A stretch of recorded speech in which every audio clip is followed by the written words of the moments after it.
Perfect. Well, welcome everyone to the second event of our Edmund Rice Week 2021. We'd all like to thank you for coming here and watching, especially our guests, Dr. Jane Mulcahy, Tony Bates, and John Lonergan. Welcome everyone. And Don O'Leary and Rachel Lucy from the Cork Life Centre. Welcome.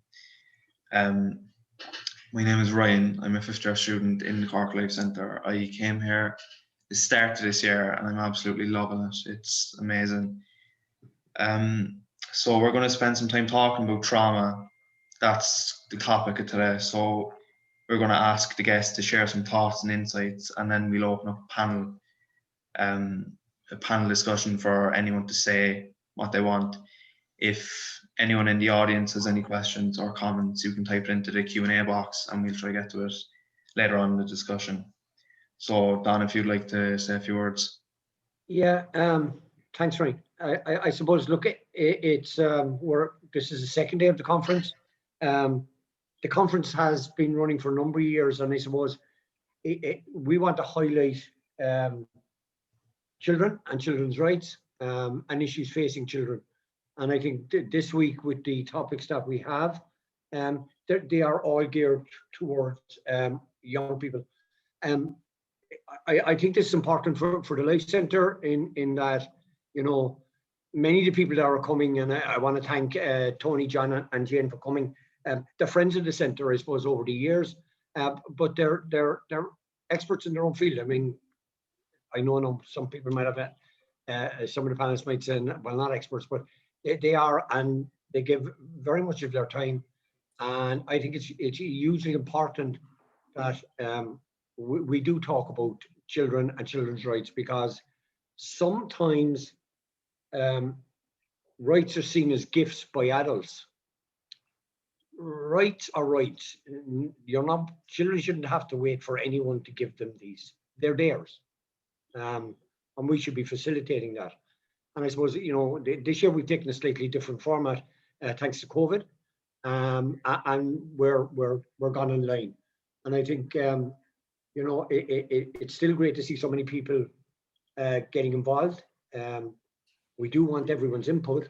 I'm a firm believer there's no experts on children. Everyone is individual. So, like, I have 55 students in the centre. I'm not an expert on every one of those 55 kids. And I think, you know, getting young people involved, giving them their own voice is probably essential. It is the most essential thing we do here. So yeah, look, thanks to everyone for coming in. Please get involved, as Ryan said, questions into the Q&A, and we'll try and get around from during the webinar. So thank you all for being here. Back to you, Ryan. Perfect, thanks, Dan. So we're now going to start talking. There's a few main questions, and if the panelists would just like to speak about whatever you want to share, anything. So the first question: how does connection combat trauma? So, Dr. Tony Bates, if you would like to start. Thank you, Ryan. I was preparing for this meeting 12 months ago, when we thought, I think that I might even be there with all of you, but none of us got to have the meeting. And at the time I was watching Eminem's 8 Mile, and I kind of wrote these words. It's not a poem, I'm not a poet, but they kind of came out like a poem, but a bad poem. But it just kind of captured what trauma is and what it isn't. So maybe I'll start with those. So trauma is not a story inside my head. It's not something past. It's alive in me now, in my heart and in my body, in my hormones and in my headaches, limbs that find it hard to move, insecurities that wear me down.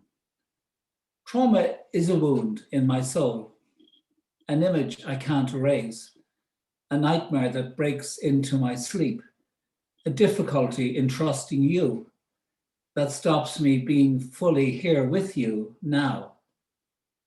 I may never get over it, bounce back, move on, pretend it never happened. I can't erase my past, but I don't have to stay frozen. I can move, I can dance, I can feel what I feel and allow my body to heal.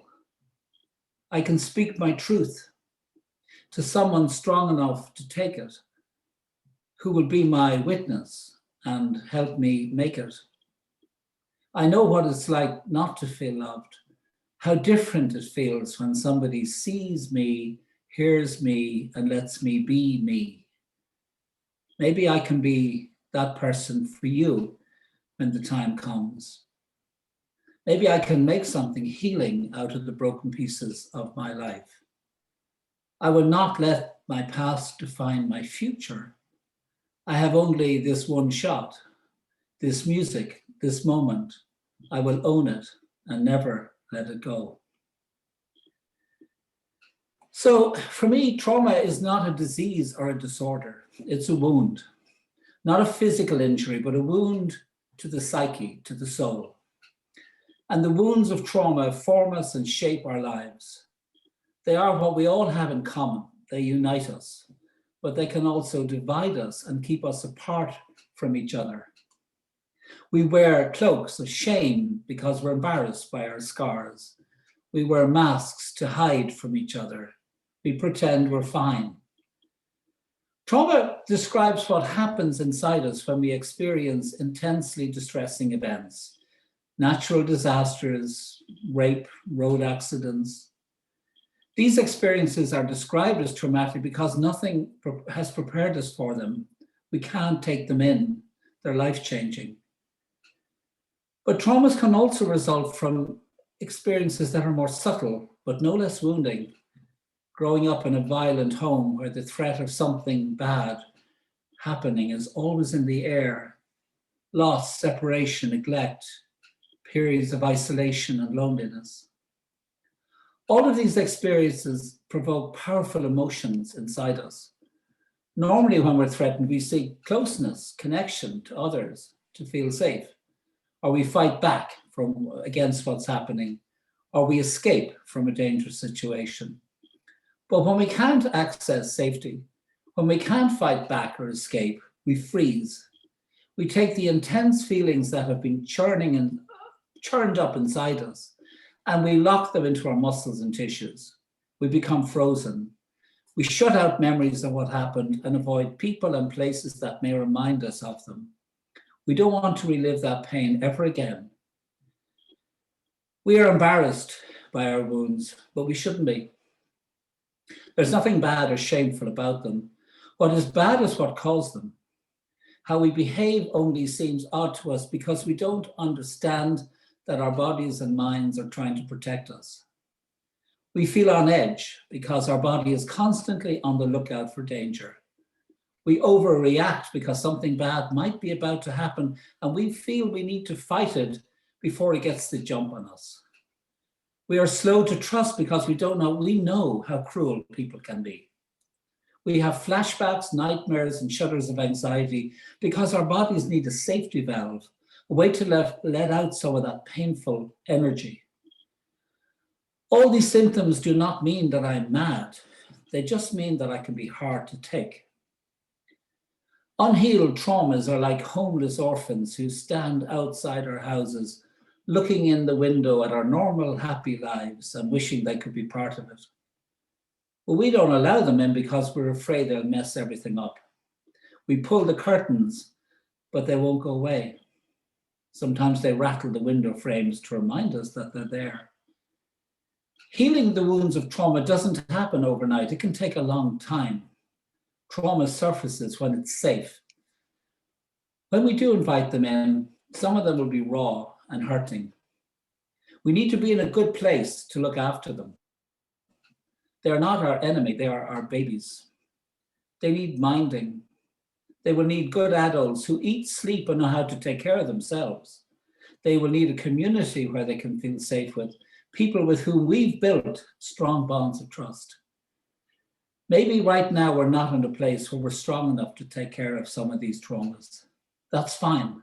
That may even be wise. But meanwhile, let's acknowledge they're there. Let them know that we know they're there. that they are part of who we are, part of the great unfolding story of our lives. So let's send them our love and a promise that we are doing everything we can to find the inner strength and the support we need to bring them home.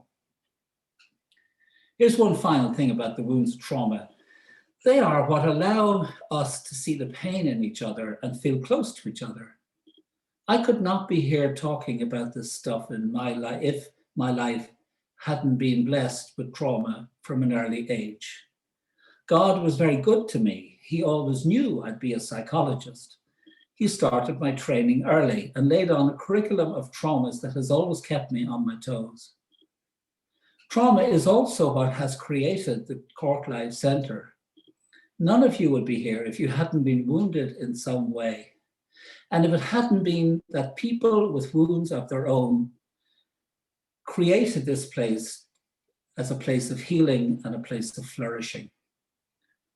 Trauma has given all of you, staff, students, supporters, the eyes to see each other's pain and the hearts to care enough to want to heal each other's pain. We don't have to go back far in the past to find trauma. The last 12 months will do just fine, thank you. So let's respectively acknowledge the challenges of the last year. Let's just think about what they've been and answer a couple of questions together. I invite all of you to do this. It's through Mentimeter. It'll be anonymous, safe, and let's just see how that goes. So I'm going to share my screen and see, can I bring up, okay. Let's see, can I bring up, these are just 3 quick questions I'd like to ask you. Are we doing okay, Ryan? Yeah, we're doing okay. Okay, so the first question I'd like to ask you, can you see that? So Mentimeter is, you see there's you just take your phone and you put in menti.com and then it'll give you a code. It'll ask for a code, 79389451 is at the top of the screen. And you just put that in and then you'll see this question on your phone and you can write your answer, which will appear on all our screens at the same time. Many of you are familiar with this, some may not. It's a great way to bring voices in, particularly the students of the Cork Life Centre, whose voices are the most important for us to listen to today. I just thought it would be interesting to ask you what your word for trauma is. I have trouble with the word, and I use the word wound a lot more, but imprisoned, thank you very much.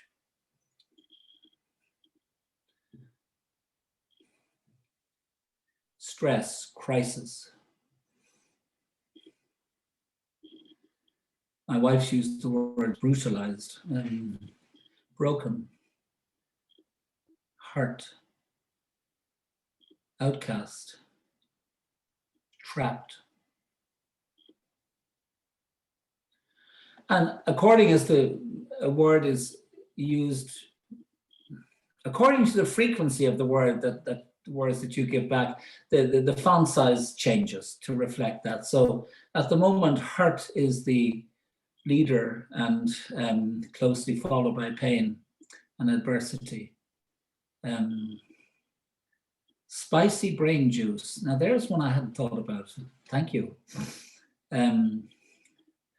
So unheard, turmoil, ignored. And there's that sense about trauma that it really is something that can set us apart. We get disconnected from ourselves and disconnected from each other, which is, I suppose, goes back to the quotation that you're using, that connection in many ways is the antidote to a lot of what happens when we're traumatized. Okay, thank you. But hurt and pain and wound are very, well, they're changing all the time. Okay. So the next question I'd like to ask you is, what have you found the hardest to deal with in the last year? What has been, it doesn't have to be major. I mean, you could have had terrible losses. I'm aware of that, but I'm just thinking of, something that could just have been really hard for you, that's hard to put into words maybe. Missing family, isolation, social isolation, isolation. You can use more than one word for these, by the way. You can, use a little paragraph if you wish. Family relationships, so we can miss them, but we also can find them if we're confined together, it can be a very stressful experience.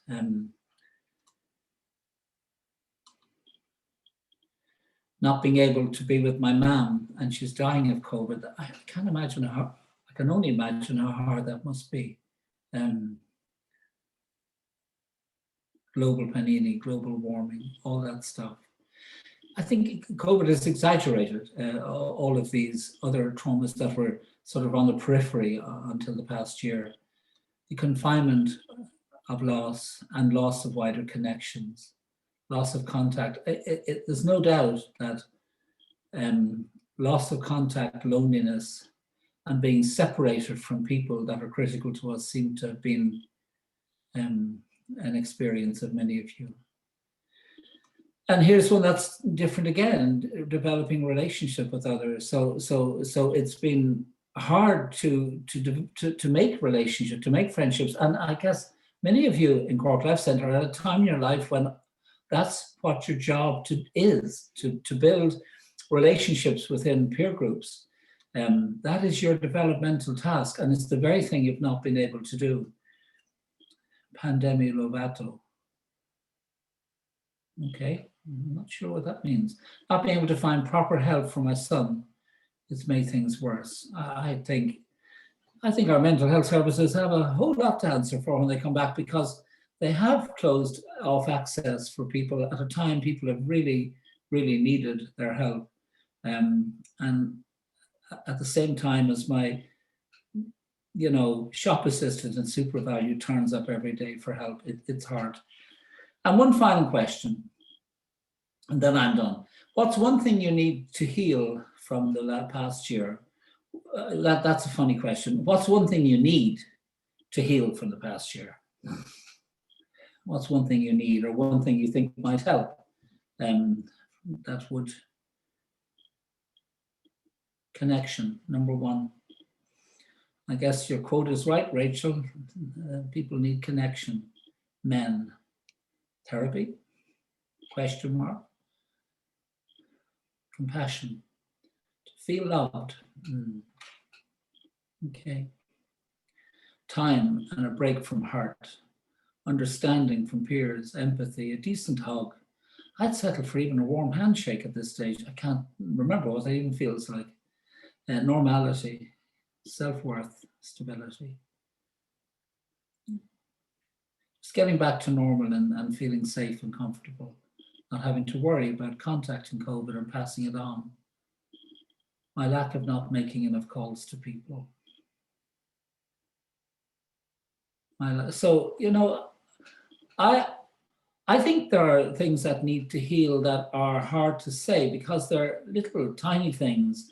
We thought we would do more. We thought we would be more. We thought we'd be fitter and slimmer. We thought we'd have the back shed built. We thought we'd have, I don't know, learned the piano or learned a language. And I think many of us are just feeling that we haven't. COVID has revealed us as being much more vulnerable than we ever thought. And I think that it's really important to be kind about that, because we're still standing, and that has to count for something. And whatever needs dealing with, we will deal with it. But it is, for me, I think it's been a humbling year. That's all I would say. Okay, so I'm going to stop sharing and come back in. Thank you very much for participating, all of you who did. Thank you. That was perfect, Tony. I just want to say that I do think COVID has made things extremely hard, and it has exaggerated things to the point where it might seem like it is unhealable, but tough times will pass, and look, we'll all get through this as a community. Sure. So I just want to remind everyone, if they have any questions at all, just drop them into the Q&A box. Well, I'd like to welcome Dr. Jane Mulcahy to say a few words about the topic. Thanks very much, Ryan. I really enjoyed Tony's comments there. I suppose what I'd like to talk a little bit about is connection, as we were asked to talk about. And another word for connection that psychologists sometimes use is attachment. Dr. Gabor Mate uses that word a lot himself. And connection or attachment is actually a biological drive for all of us. From the time we're newborn babies up until our kind of dying breaths, we all need people. We need touch, we need to feel important.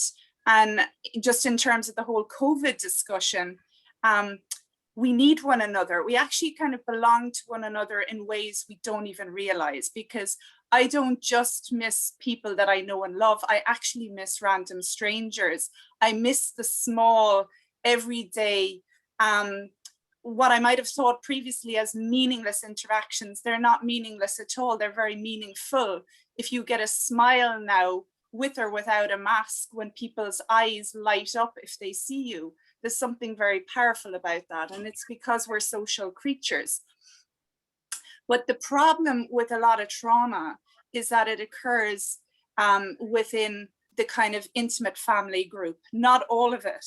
But when it does occur in the family setting, or if we don't feel safe in the care of our primary caregiver, this can mean that we don't feel safe around other people in general. As Tony says, we don't trust them, we're fearful, we're hostile maybe. And these are really smart defense mechanisms when we've learned that actually people can be cruel and callous and not loving. And we don't have a sense that we ourselves are lovable and cherished, and we all need and deserve that. But as mammals, like all baby mammals, need the care of their parents usually to help them just literally survive. And we need the care of others to survive too. You know, babies, if they're not picked up and held and looked at and kind of oohed and ahed at enough, they don't put on sufficient weight. There's a condition called failure to thrive that was common in mother and baby homes. And the felt sense of safety is something that's internal. It's to do with our nervous systems. And it means that when we get good nurturing care from someone, it doesn't have to be a birth mother, but it does need to be from someone. Someone needs to pick us up and look into our eyes and cherish us. Then we'll go into the world feeling loved, feeling safe, and we'll expect good things for ourselves and from others. If we don't have those things, it just makes it harder. Now, it doesn't mean we can't ever get there. But what it does mean is that enough people need to know about the nervous system in order to reach out to other people, in order to be caring when we face maybe challenging or confusing behaviors. And one thing I've learned from reading a lot about trauma and doing extensive trauma trainings in the last few years is, you know, when you understand it, you don't take things so personally anymore. If someone might be rude or hostile to me now, I'm far less prone to getting my back up and thinking, you know, there's something wrong with the person. I realize that something might have happened to them, or I might have activated something in them inadvertently. I might have said something a bit foolish or thoughtless, or my face might remind them of someone. My expression might just, you know, make them fearful for some reason.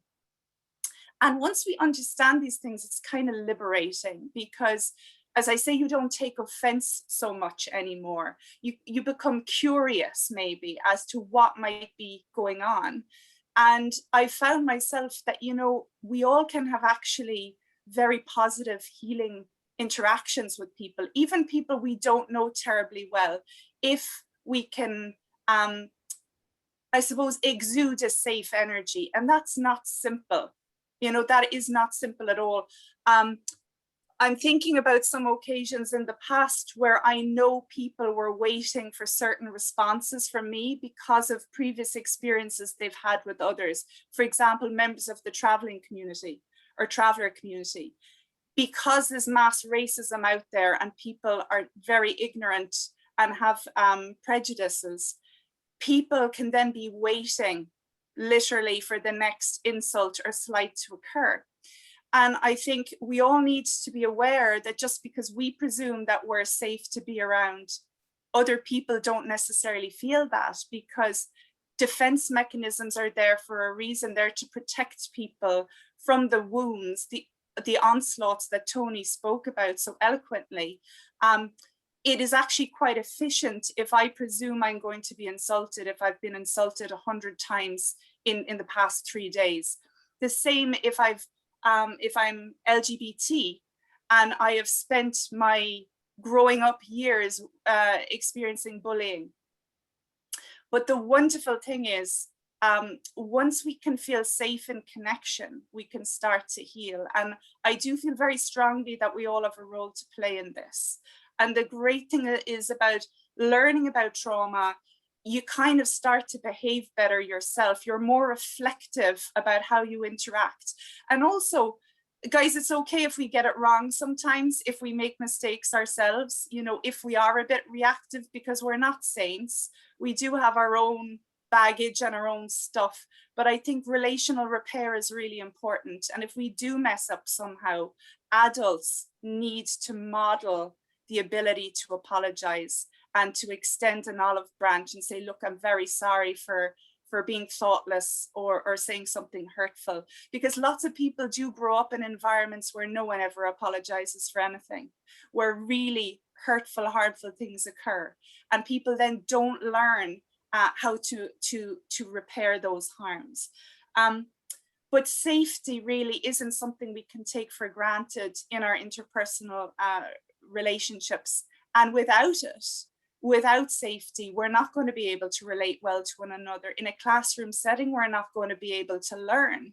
So I think all teachers, all social workers, all people working in prisons need to know that if we can improve people's felt sense of safety in each other's presence, then they can relate better to one another.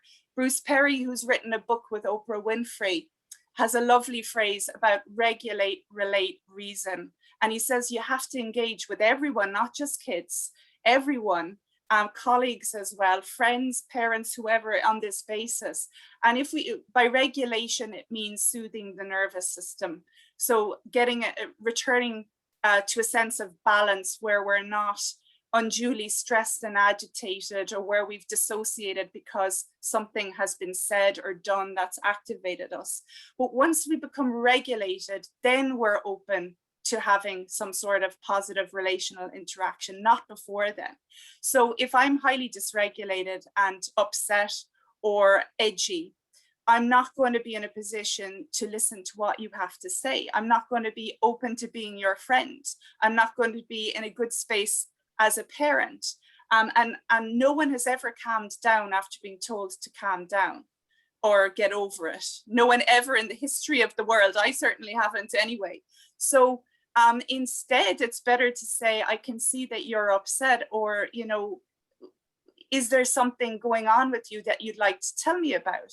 They mightn't, but at least it's not minimizing or diminishing the experience. And once people can regulate and feel calm in their bodies again, they can relate at that point, and they can be open to collaboration, and many other good things can happen. But without the regulation, you're not going to get to the relational part of it at all. And so safety is so unbelievably important and so special. And I'll finish up now, but I think one of the beautiful things about the Cork Life Centre is that it is heart-centred and it understands the importance of safety. And it takes it at the young person's pace. The staff there are loving and kind, but understands the importance of boundaries and understand why walls can be erected and why people might run from the room or not be in a position to engage. And I wish other schools, frankly, I wish all schools had these tools. and that all teachers knew how important it was, and just not to take safety for granted.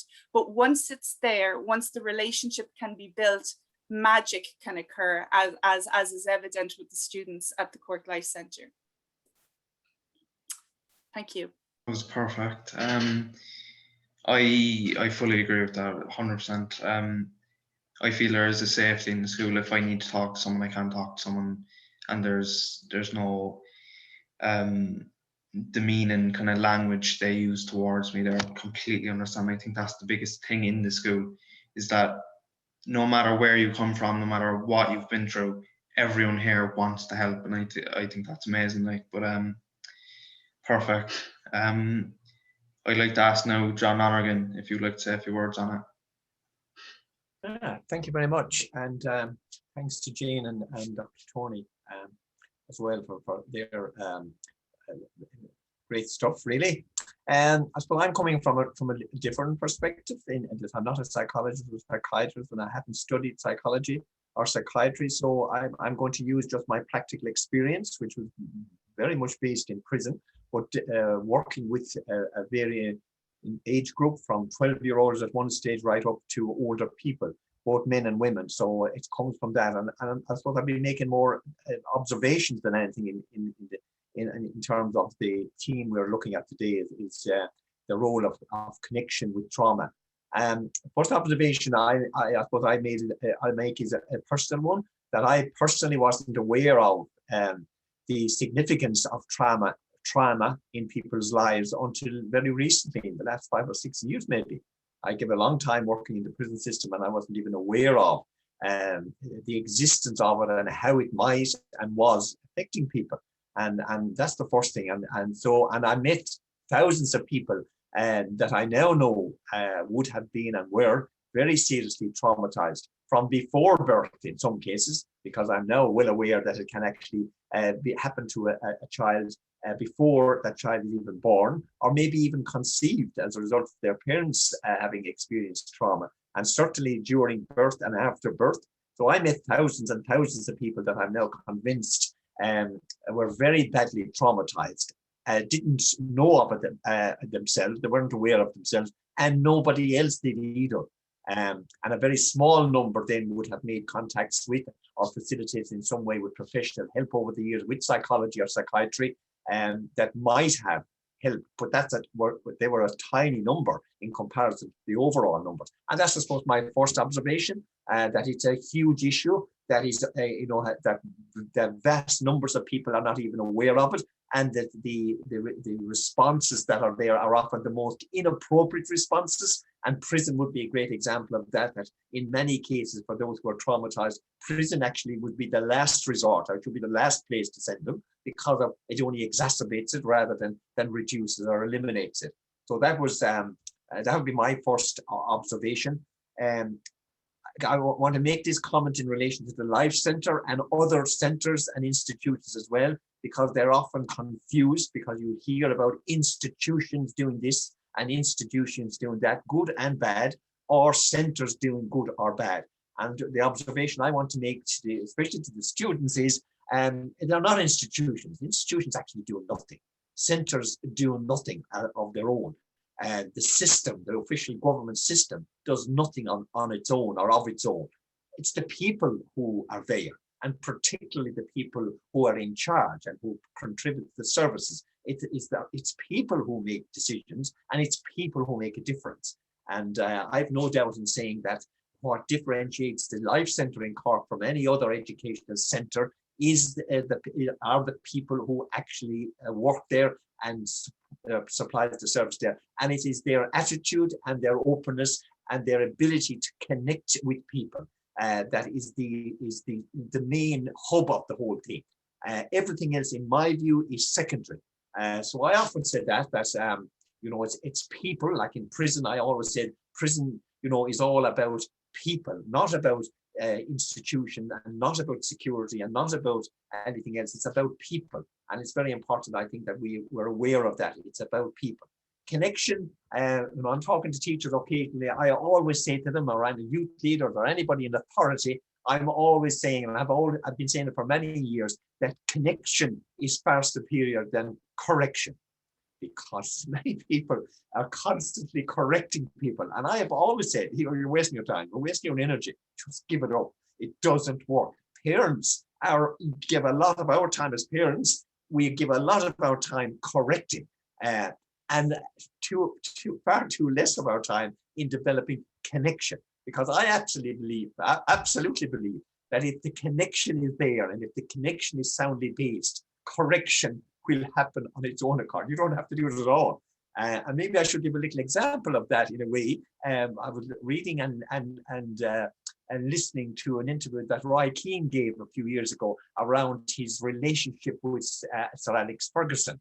And he actually said that he had an amazing connection with him as far as football was concerned, but not socially, which was amazing because I was thinking about all these. He said, I never socialized with him. I never even went upstairs, he said, when some other players did, to have a cup of coffee with him. I just went in, trained, dealt with him on the basis of our official relationship, and then I went home.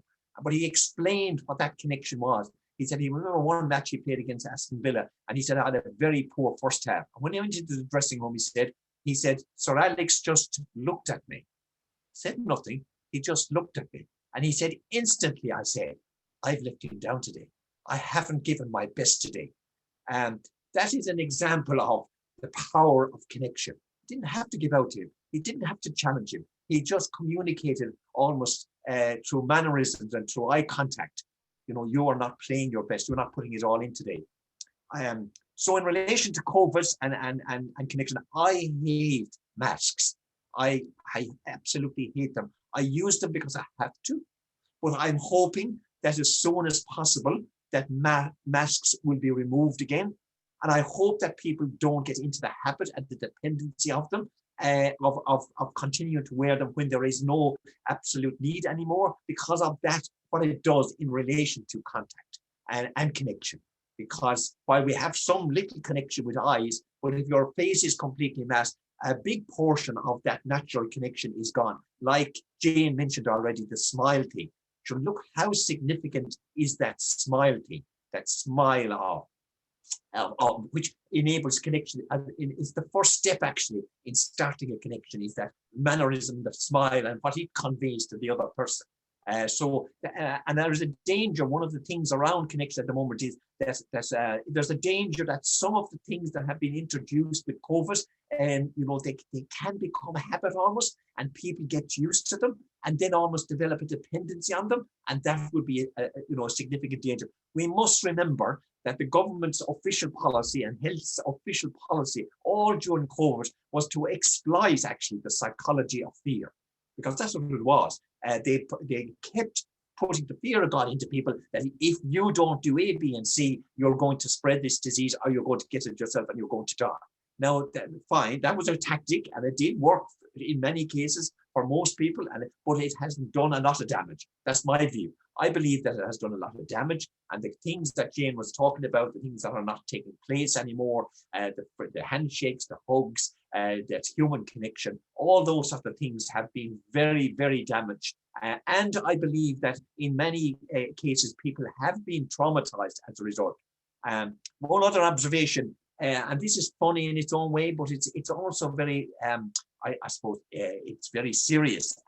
But when you meet somebody, I do a little bit of running all the time, and some mornings when I'm out running in a park where there's open air, and I always try to social distance, so I never run close to people. But another individual or another individual couple will actually put their hands over their face as I'm approaching. Now, your immediate reaction is, do I have something? There's something wrong with me? Have I some sort of, am I a leopard or something? And that's one element of it. And then the other side of that is it gives me a great insight into how many, many thousands of people are treated all the time in a different way. People have no contact with them. People disown them, keep their distance from them, will not, communicate with them, will not contact them. I always remember being at a talk with Father Peter McVerry quite a number of years ago, and when he was with young people, And at the end of our little talks, we had questions and answers like we're going to have now in a minute. And one young person asked him about, homeless people and, what's the most important thing for homeless people? And he said, I just want to reassure you, it's not giving them handouts or it's not giving them money. The most important need that a homeless person has is human connection. That was very, very significant. So he said, the next time you pass a homeless person, will you stop for a few seconds and make a connection? Just ask the person, how are you? And if you can be of any help or of any encouragement to the person, share that with the person. Because he said that is the thing that the person, the human being, will most appreciate, is that human connection. I have no hesitation that the strength of the Life Centre in Cork for the past 20 years, and it wouldn't be here today were it not for that absolute fundamental foundation of showing respect and tolerance and connecting with people, whoever they may be, as they come in the door. And in that connection thing, I suppose what the final thing I'm going to say is we being judgmental, being is one of the greatest scourges that human beings, I believe, inhibit and are inherit from society. We are very, very judgmental. And we are so quick to judge people. And we read about that every day and we see it every day. And I suppose the thing I'm saying today is, if we want any type of human connection that's sustainable, we must put judgments outside the door. It must be based on a totally non-judgmental basis. And that is absolutely crucial. You must, and I learned that very much in prison. It's a matter of accepting the other human being in his or her world, whatever that world is, and accepting that their world 100%, with no ifs and buts, and with no and keep very, very far away from advice or for suggestions or for solutions. Jane mentioned it. For me, the greatest service that you can bestow on any other human being is to listen and to hear them. And I put huge emphasis on hearing, because we listen a lot, but we often don't hear. And people who have been traumatized, in my opinion now, the one thing they'll appreciate more than anything else, and the one thing that will give them reassurance and help to build their confidence, is the person who simply but very complexly sits and hears and hears and hears. You don't actually have to ask many questions at all. Most of the information will come as you build up the trust with that person. And I learned that in prison myself, and prison was a place where it was very difficult to develop sustainable relationships if you were in authority, naturally, because prison is all developed on the basis of the dynamic of mistrust, and so you are trying to work in that environment, but it can be done. And that's one of the things that I learned quite a lot, was that if you listen to people, if you give them attention and show respect, that is fundamental, and it is the first step I believe, for any human being to cope with any difficulty, including trauma, is to have somebody to hear them. And if they have that person in their lives, and every single one of us as human beings, young and old, can actually provide a hearing service to another human being. It is a matter of our own attitude and making the time for it, and giving it the time and the space to develop by just providing a listening service. So well done to the Life Centre for 20 years of a fantastic service. Well done to Don and to Rachel and all the tutors up there for the wonderful contribution they have made. They have changed thousands of lives, not just individual lives, but future generations.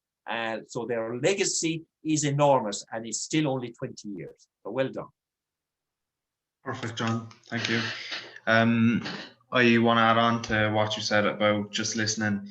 I think if you ask too much questions, it can be a person has a wall, and asking too much questions is trying to break down the wall. You need to let the person just open it up themselves and be comfortable with it. from my own experience and from talking to people, I think definitely the best way to go about talking to someone about trauma is to just open up and listen to them, and just listen to everything they have to say. You don't have to try to fix everything. You're not the person trying to fix it. They're just trying to feel comfortable with what happened or what is happening. And people just need to understand that listening is a lot more important than solving the problem. Well, I'd like to say as well, if anybody has any questions, drop them into the Q&A box.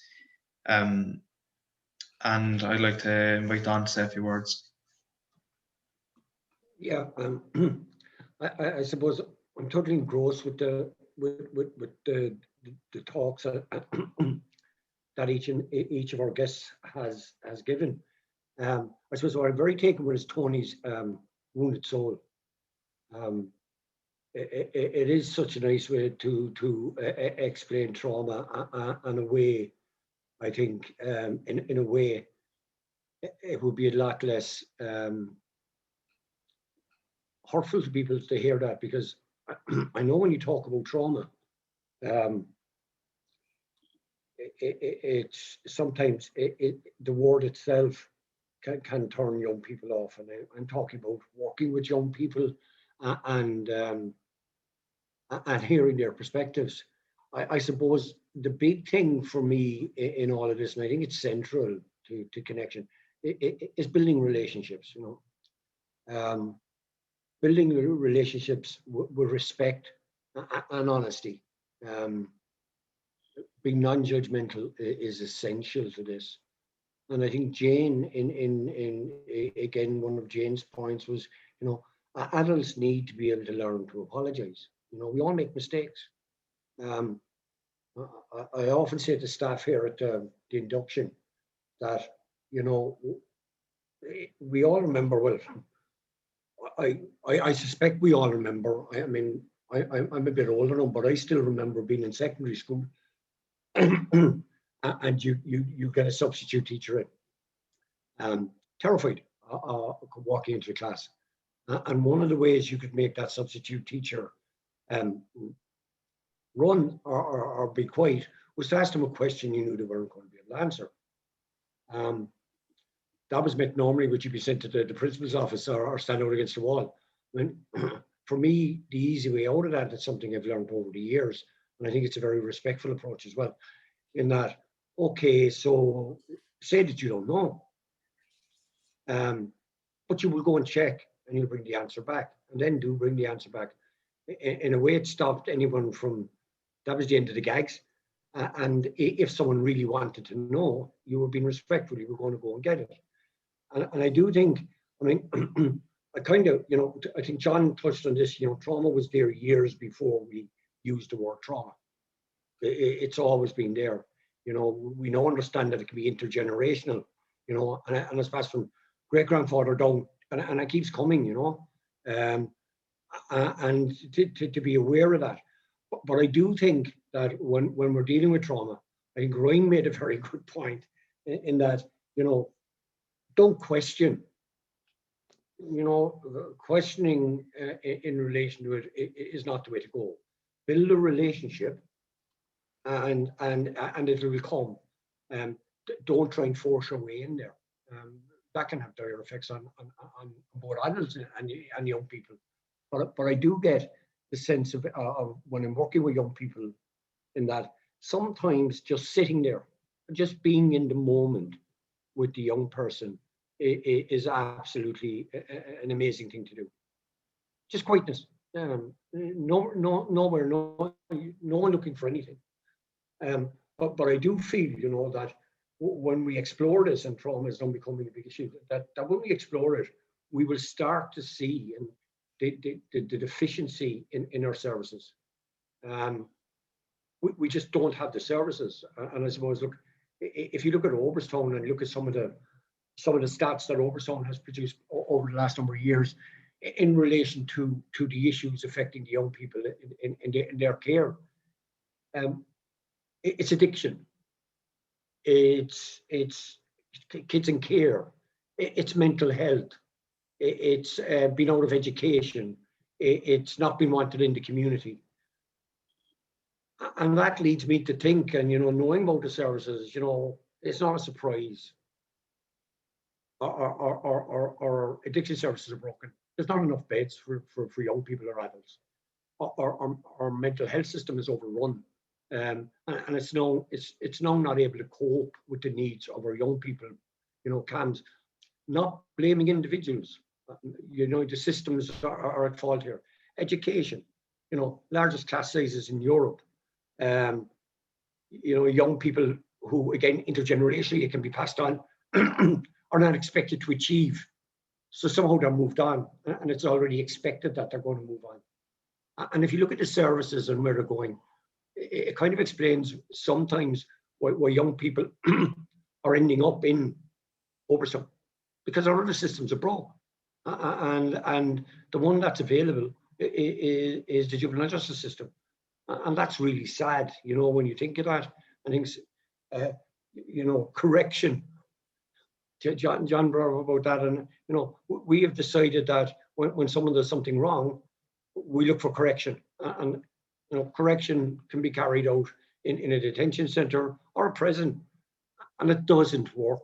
We've seen it; it just doesn't work, and it doesn't deal with the issues that we need. I'm delighted that people are becoming more trauma informed, but do it at a steady pace. And I think when you take it on as a group, particularly in schools, it has to be inclusive. Everyone has to be involved in this. It can't rely on one person. It can't be the job of one individual to talk about trauma and to look out for that. It needs to be done as a team. And I'm glad to say here, it's an interesting thing that I've learned over the years. The young people that have been here in the centre for a while will show the other young people a way of being. And the staff then rolling behind that. And when that safety is met, young people open up. I think, we as adults are brilliant at hearing the noise children make. We're not always ready to listen to what they have to say. And young people are well able to speak for themselves and tell you what's going on for them once they feel safe, once they trust you, and once you have a relationship. I've really enjoyed the conversation. Again, I would remind people, if there are questions, please put them in for the panelists. And again, thanks to our panelists for today. Excellent. Thanks for your words, Carl. Well, we have a few questions and we're going to start the question and answer phase. So this is open to anybody here. So if anybody has any thoughts, jump in. Do you think there's a risk of stigmatizing trauma through simple stories about it, what it is and what causes it? I think that, John was right, that we've only found a language to talk about these things very recently. I mean, we had shell shock, which is where we appreciated some people had been affected by what they saw or what happened to them. And then, it was only around 1990 that we started talking about post-traumatic stress. And that became an important way to talk about how unhealed trauma can really hurt people for many, many years. So I think that what we have, initially, I think we tried to get everybody to express their pain and to do it in a very intense and dramatic way. I went through Rolfing with Ivor Brown, and I did a lot of Gestalt, which was wonderful, and I trained in Gestalt, and that was my preferred modality. But it sort of stopped at just getting all the feelings out at that time. I'm talking about 30 years ago. It's developed a great deal since. And then we got into talking about it. That became kind of fashionable.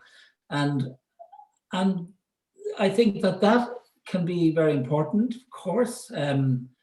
But you can talk yourself out of feeling what you feel about the whole thing. And there was a question from Jerry there, you know, what have I found helpful? I mean, you know, Jerry, how long have you got? It's a big question, but I would say that what has been most helpful to me, without a doubt, has been presence. Presence that seemed to cut through all my talking and invited me to feel what I was feeling in that moment, whatever that was. And really allowing me experience that the thing I was afraid of wasn't really such a big deal. It was something I could feel and handle. Rather than tell me, reassure me or help me or put some formulation on it or something, you know, no, actually just stop. Like, I think very much what you're all saying, and just be present and listen, but also invite me to connect with myself. It's not just about connecting with other people. It is connecting with our bodies. I think that's been the biggest learning for me. I just might add to that. I shouldn't also give any kind of impression that I'm a psychologist, because I'm not. My background is actually in law, and my PhD, John, you'll find interesting, was actually about long sentence male prisoners. But what I did some training with a number of trauma kind of experts, including Stephen Porges, who has a very interesting theory called polyvagal theory.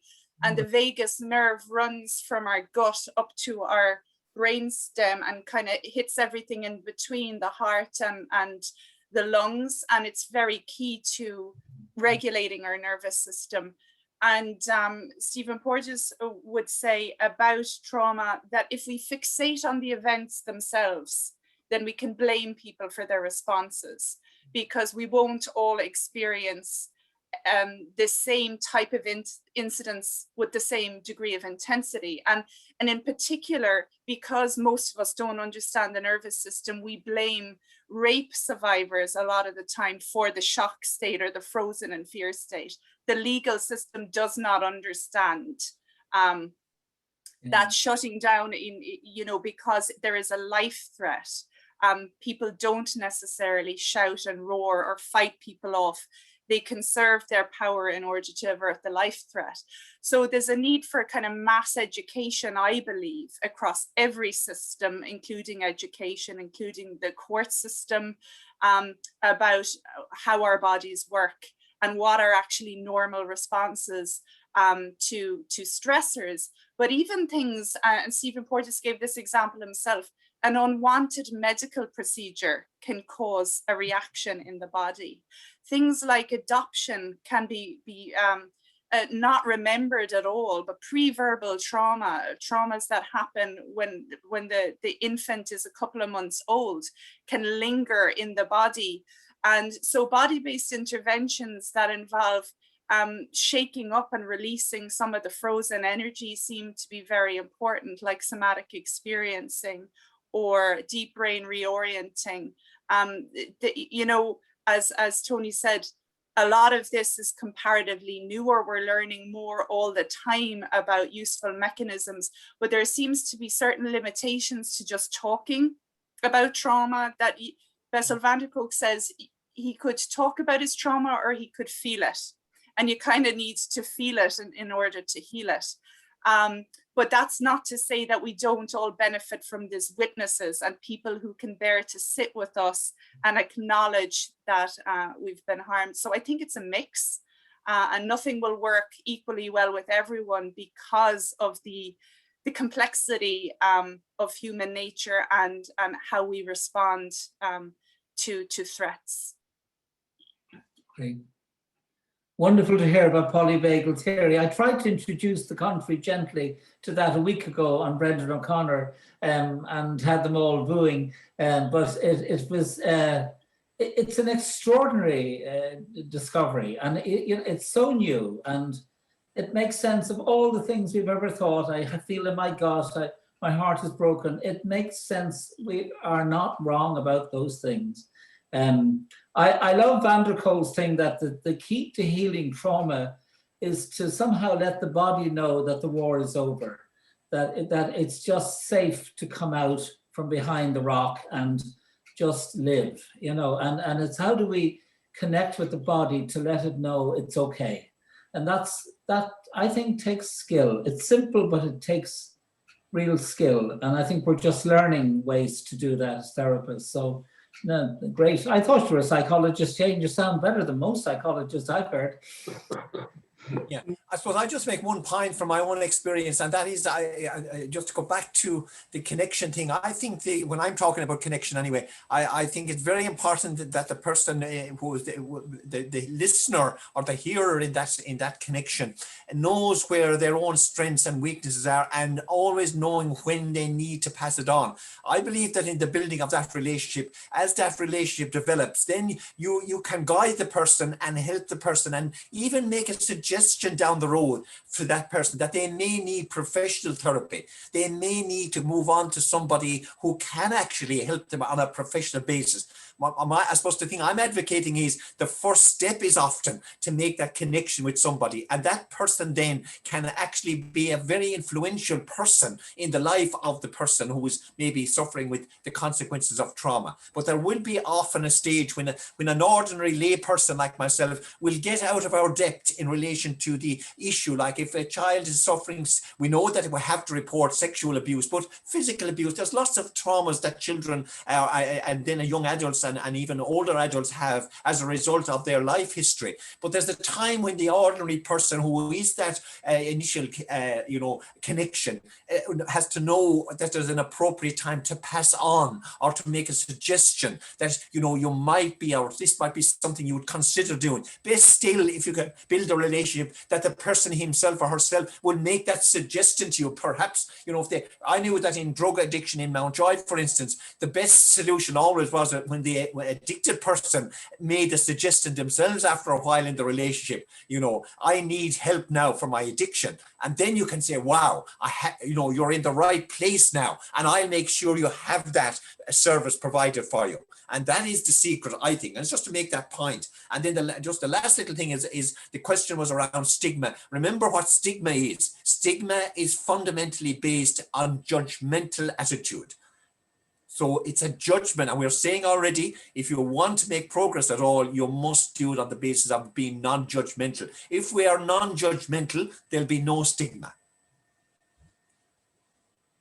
Well, look, that's perfect, and I agree with everything everyone has said so far. The next question is, how do we think mass trauma of COVID-19 will be seen after the pandemic ends?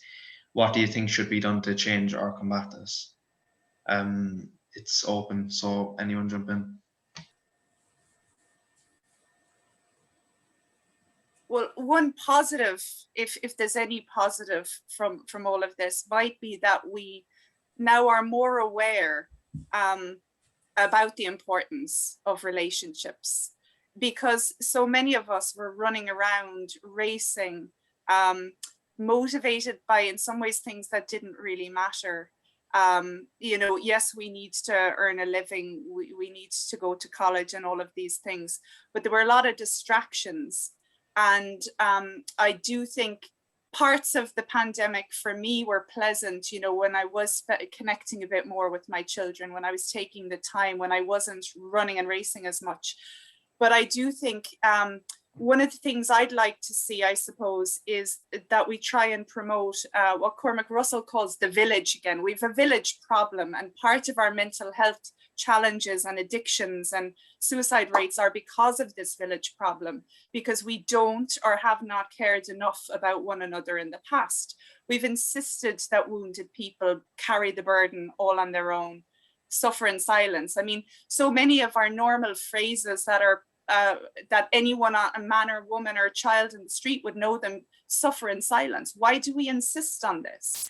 Then we leave it so long that people do need interventions with psychologists or psychiatrists. But if the rest of us were only able to bear to connect more with one another, to actually tune in and notice when people are distressed, and actually, have the presence to offer a helping hand or to be there for them and tell them they're not to blame, even if they don't tell us the the details of the trauma, that they are not to blame if something has happened to them.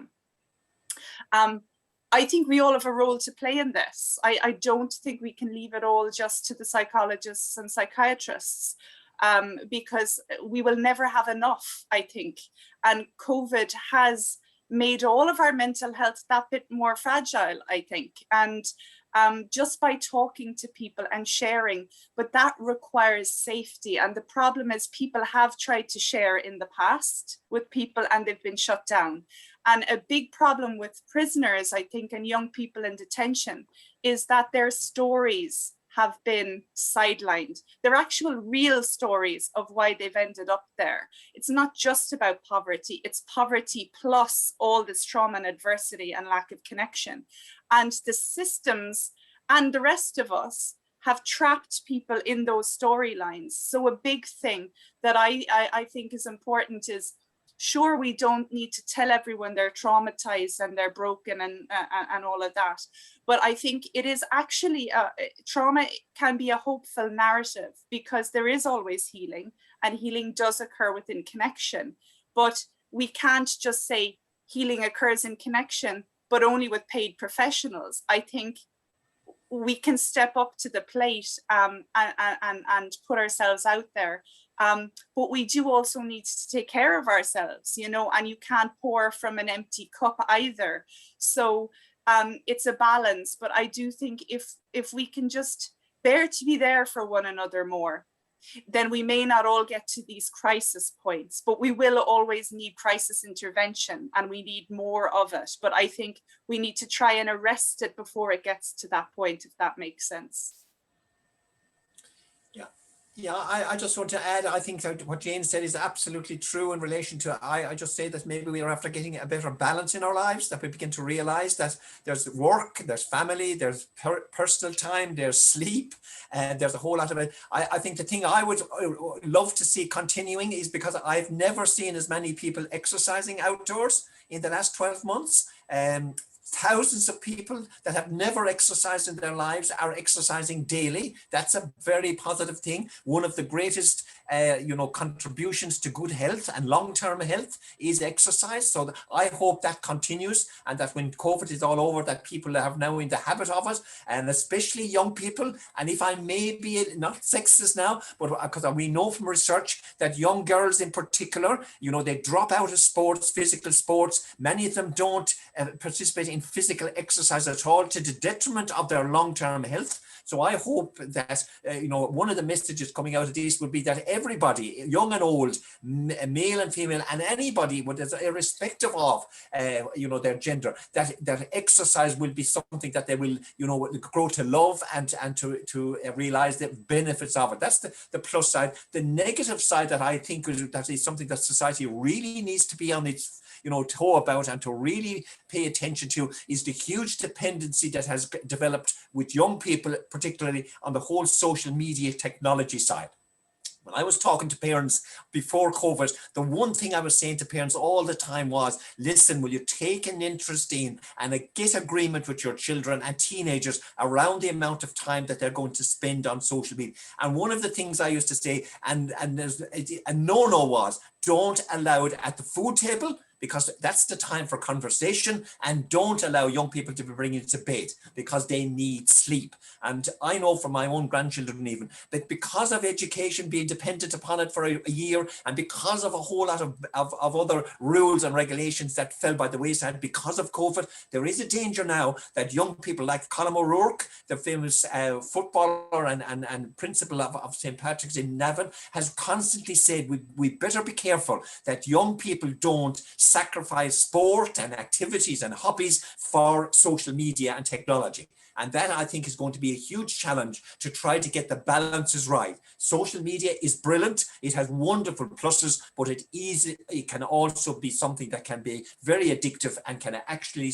ruin the development of the young person and the social context. Having 100 friends or 1,000 friends online is not the same as having two ordinary human beings as friends that you meet regularly in person and can socialize with. And I think that's going to be a huge challenge over the next couple of years. I would like to respond to Helen's question, which I think is really important, about a young boy she works with. Is that okay, Craig? Or Ryan? Right. Yeah, that's perfect. Go ahead. I mean, this is really getting to the heart of what we're talking about. Somebody, I don't know what age this person is, but somebody who's clearly been very hurt and wounded, and is as a result very defensive, very hyper, and prone to feeling very disconnected, even though he feels and looks for connection all the time. And he sounds like he has an extraordinarily caring team around him who have been with him for 4 years and have another 2 years and really want to touch this boy in a very healing way. And I can feel, and I really thank you, Helen, for your concern for this boy. And it's complex. And I have no magic bullet. And what I would say is that he what if we think of trauma as something that happened that we were never able to finish. It's unfinished business. There's something we wanted to do and needed to do. I had a woman recently who came and she had repetitive strain injury in her arms. She was suffering hugely in her arms. And it related to a sexual assault. And the assault was from a family member. And she loved this person. And she reached her arms out to hug him and welcomed the hug. And then it became something more. And her arms wanted to push him away. And she was pulling and pushing and pulling and pushing. And when we spoke, what she needed was to push him away. She needed to complete what her arms needed to do, but she couldn't, so it got frozen inside her. I feel that's true for all of us, that this little boy has something he needed to do. He's tense in some part of his body where he needs to, contract and relax, very gently, very gently. And if that's too hard, then you reach him, you let that go, and you just worry about reaching him in sound therapy and in play therapy, in other ways that he can connect. But ultimately, he will want to sort of just connect with his body and let it do what it needs to do in some way. He has to let go where he's holding that tension. That's not very helpful, but this is really complex. But thank you for asking it, and thank you for caring about him. I would recommend Peter Levine in terms of working with this, youngsters, and also just in his book, In an Unspoken Voice, I think it's called. He has an extraordinary chapter on working with a 16-month-old baby who'd had a very traumatic birth. And it was extraordinary how little he did, but it was miraculous, the impact it had. So, there are ways of working, but connecting first and foremost is the most important thing, I suppose, in whatever way you can, and time. I really wish you well. I'd love to feel this kid gets all that he can from you and your team. Thank you. Could I maybe just go back to the question on COVID and how we come through that trauma? And I think that's a very significant thing, because it is there. I mean, you look at, and stats don't always tell you the truth. But I wonder when we're back and schools are back, how 4,500 children could not have returned. That would cause me grave concerns in relation to that. I do know that for us in the centre, and I think it's kind of universal in the centre, really, in that both students and young people and staff felt this, was that it took away our connection, our face-to-face connection, which we find essential, and which the young people key into as well. I just worry that we are going to have, kids who had anxiety prior to COVID and had been burying themselves in their bedroom and couldn't come out of there. That COVID has managed to undo the work that we have done in some ways by putting them back into their bedrooms. And I'm sure, when we come to the end of this now, I do worry about this, that we are going to be left with this wave of mental health issues for young people that are not going to be dealt with in a proper fashion because the system hasn't the funding for that. And for me, that is a huge worry. And I think, we need to recognize that there are problems we as a society are going to face, and we as a centre are going to face. For me, it's a worry that I'm going to be turning away kids, more kids than we turn away every year. And that is a huge worry. I mean, for me, worrying about the worst part of our work in here, I'm sure Rachel and some of the other staff that deal with this too, we have 55 children in the centre, and that's our capacity. And I'm turning away the last 4 years in an average of 160 kids. And it's heartbreaking to hear the stories of these children, and not just the children, because the families are also impacted by this, and it carries for them. It carries, it's a change. And I say to people, some people don't think about this, but it can land in anyone's door, and it can be for any reason. Bullying, someone saying something, and children try to disappear. We need to be very careful on that, and I think connection is the answer, but we do need services to support as well. And that's a worry. And I think coming out of COVID, connection is hugely important, and we realize that now, and we should grab that and make sure we hold that, because it is hugely important for all of us as human beings. It's essential to us all. But we need to look at how do we manage this, and I don't think anyone is, to be honest, in the state, does at the top or not. So it does fall. And going back to something Jane said, we all have a part to play here. We can all listen. Tony's on the screen there now, and I kind of go back to one of his famous ones, and we use an awful lot in the centre here. Every child deserves one good adult. And I think every adult deserves the opportunity to be that one good adult for a child, to have that position. And I think we shouldn't be afraid of that, and we should kind of embrace that. It's what we do here in the centre, and I'd like other people to do it as well. A connection can be from anyone. It doesn't all the time have to be from the professionals.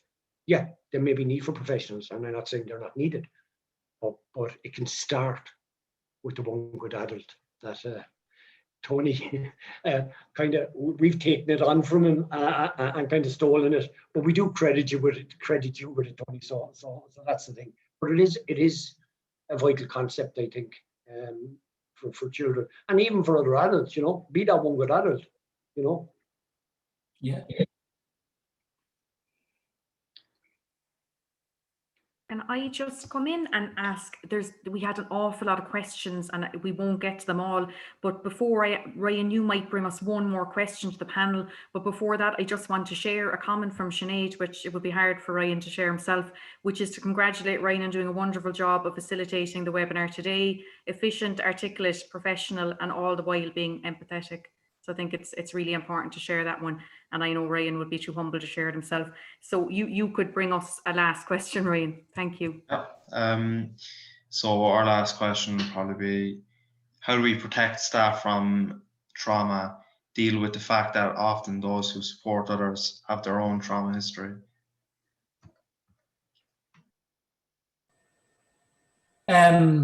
I can answer that a little bit. I've just finished a long essay for the legal cassette on secondary trauma or vicarious trauma, because I've been working with the courts, particularly the family court in like Dolphin House, where they're exposed to horrible traumas in the course of their work. I mean, the most horrific, and over the last couple of years, we've sort of devised a program to both help them debrief from particular issues, but also to build a general kind of resilience, you know, and again, you know, most of what happens for people happens between them. And this is true of ICU nurses. It's true of all these groups of frontline staff. The evidence very strongly out of the last year of COVID particularly is that they, informal, supportive, good leadership, checking in, debriefing, allowing people the space to say nothing if they don't want to, but always being aware that they are carrying something that may not hit them till their head hits the pillow, you know, that night. And then the ones that do tend to need more than that are exactly the ones you're talking about, people who have their own personal issues. But we all have those issues. There is nobody I've met that doesn't have something. Some people have big things that are provoked. I mean, you can imagine if you've had any kind of inappropriate sexual experiences as a child, then sitting in Dolphin House listening in graphic detail to what is said about abuse is has to be horrific. So I think, again, what's interesting is I open my essay with a simple sentence. In 2016 in the UK, a High Court judge cried. Next sentence, later that year, another High Court judge cried. And the media ran riot all over them, you know, and asked what was wrong, you know, and questioned their competence. And then the Lord Chief Justice, Sir Thomas, a man with a beautiful face, the most kindly face I think I've ever seen, in his late 70s now, he came out and made a big public statement, and he said, "You have no idea what we see and the stuff we hear, and don't you tell us that we can't get upset and be horrified and be angry and vulnerable." And it was the most wonderful thing. And you know, I think a great deal of what we need to do with vicarious work is just to recognize that it's happening and help people to monitor their own reactions and know that it's okay. Most of them don't talk about it because they feel weak, and they feel immature and they feel ashamed. And that's not, you know, the truth in any way at all. But yeah, I think it is just, again, we're just finding ways to talk about it. It's so commonsensical at some level, but you know, psychology is always about 100 years behind common sense, and it takes a while to see. I mean, in only 1950 we discovered that children need mothers. I mean, it was up to then, we had no idea. Big discovery. Yeah, I just comment on, because again, I would certainly be able to identify to some degree with this question. I suppose one of the things I've often said is that we deal with the public service in particular. I don't know what area would the Life Centre fit into, because it's in some ways it is the public sector, but it's not resourced to the extent that some elements of the public sector relative to what you're doing are resourced. But one of the things I suppose that I said that I have experienced after 42 years working in the public service, that the public service didn't look after its public servants at all, in terms of psychology, in terms of well-being, in terms of all, not even an awareness. I said I wasn't aware of trauma. Well, the public service, you know, during my time wasn't aware of the well-being of staff either, and put no resources at all into helping staff to cope with the trauma. Like you said, our people in the centre, our people in hospitals, people in prison sometimes, they come across quite a lot of trauma as well. Some of for men particularly, again, I'm back to the men thing, but the old macho, thing that is a huge difficulty for men. If a man is upset, like when we had a suicide in Mountjoy, when one member of staff went sick for a few days because he was so traumatized, he was the laughing stock of the rest of the staff. a wimp. He was called all sorts of things. It was a natural. I have people who would prefer people like that had empathy and feelings, because that would be a great guide to how they would deal with people down the road. So that's one of the things. And when I left the job 10 years ago, and when I became more aware of the services, for instance, that multinational companies have automatically put into place to support their staff, I was absolutely gobsmacked at the amount of services and supports that staff are given, and they wouldn't be in anything related to the same trauma and difficulties in their day-to-day life. So I suppose that's the first thing, is an acknowledgement that staff need supports of a various natures. And then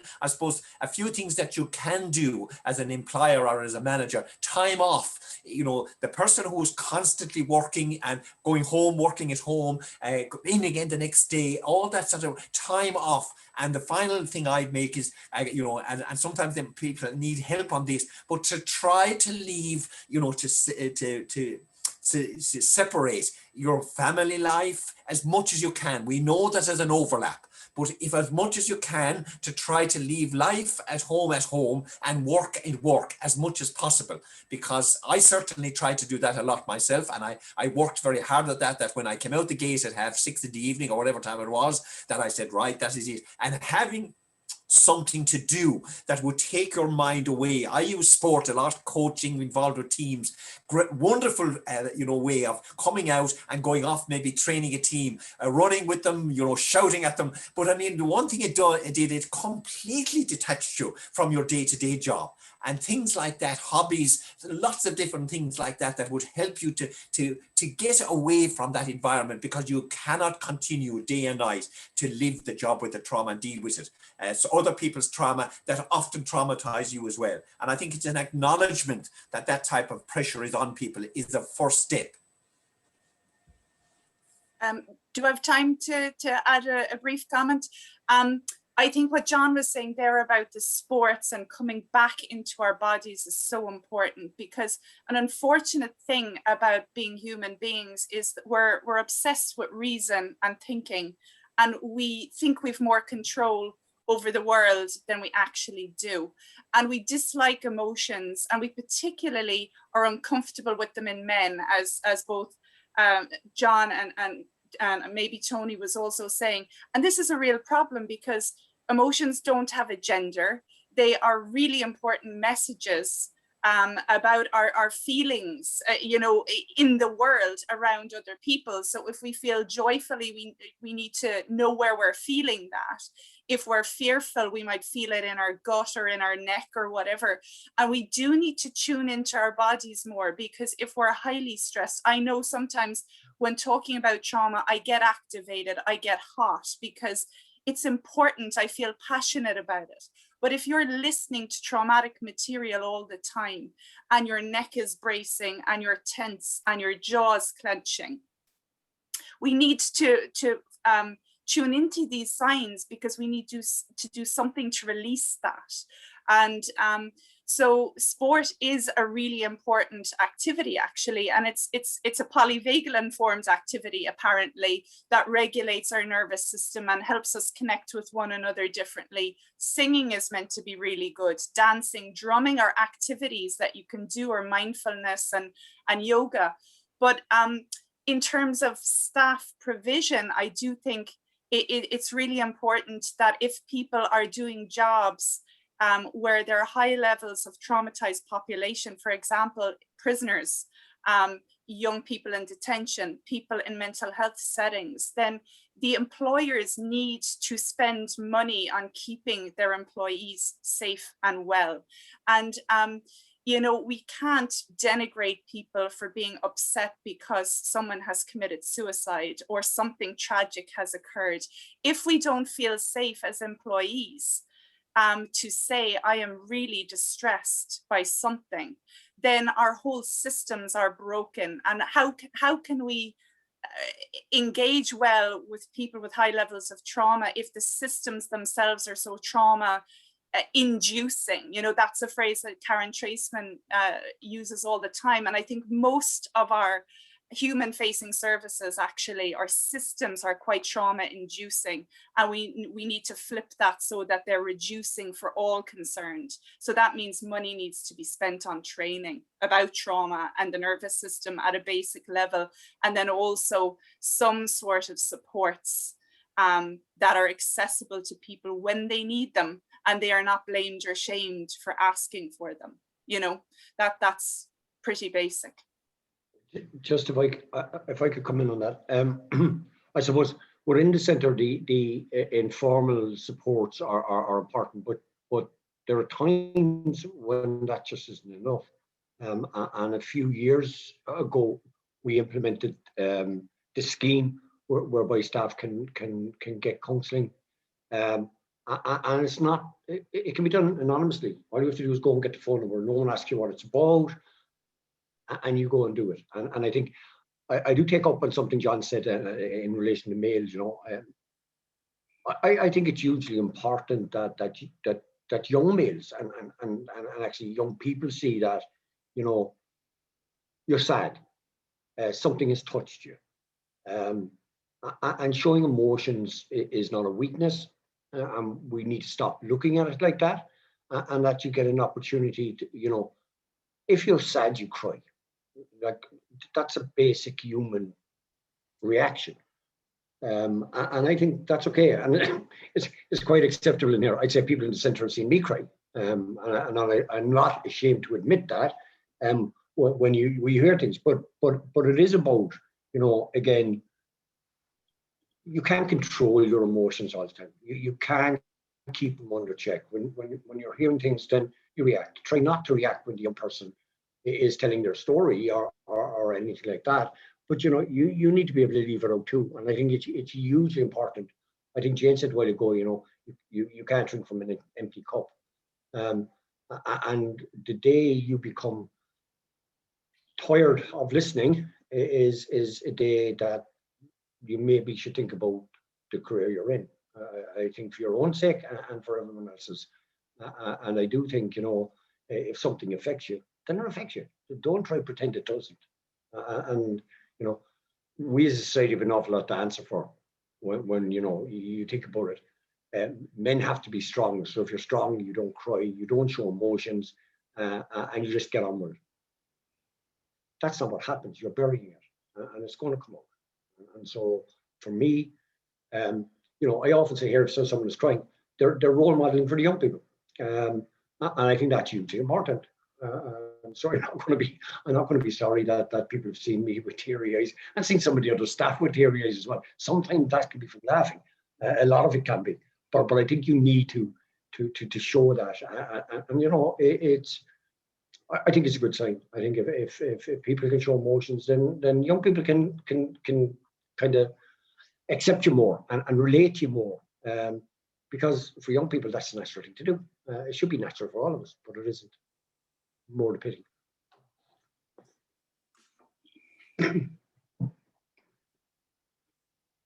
Well, look, I think that's about what we have.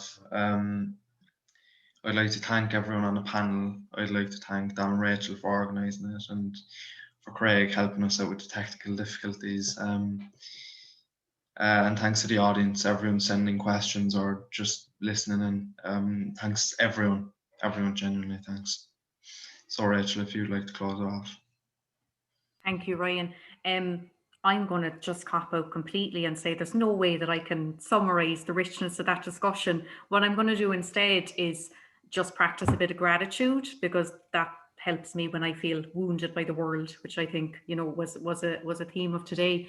So I suppose I feel very lucky to work with young people, lots of young people like Ryan, who push themselves outside their comfort zones in all kinds of ways, including what Ryan did today, and trust us that we're here to catch them, and that we're all here, as all of us here on the screen today, we're here to catch each other.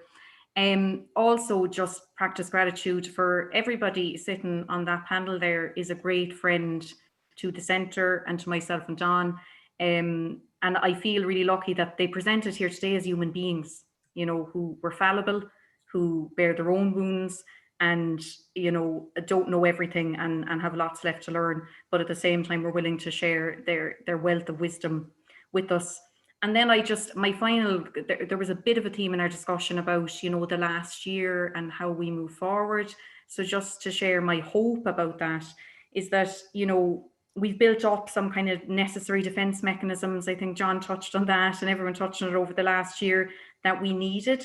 And I hope that we can, you know, realize in the year that's coming that it does take a village to unlearn those things and to deal with what we've been through over the past year, and to realize our own strength, which I think was a running theme in helping each other along that journey.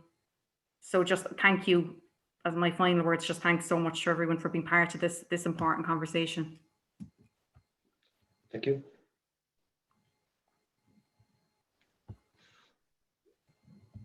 Great pleasure to be here. Thanks for the invitation. Thanks, Jane, and Tony and John. It was amazing. So thank you so much. Pleasure. Pleasure. And talk to you soon. Maybe get to meet you soon. That would be excellent. Yeah. And there's an open invitation, as you know, to all of you. So we'll venture into the real capital zone. Oh yeah, come down to real capital. We do some capital hospitality. Again, folks, really thank you. It means so much to us to be able to invite friends in for our 20th anniversary, and sharing it with you is just the right thing to do. And thank you so much. Really appreciate everything you've done. Thanks, Don. Excellent work as well, Ryan. Yeah, brilliant, Brian. Well done, you.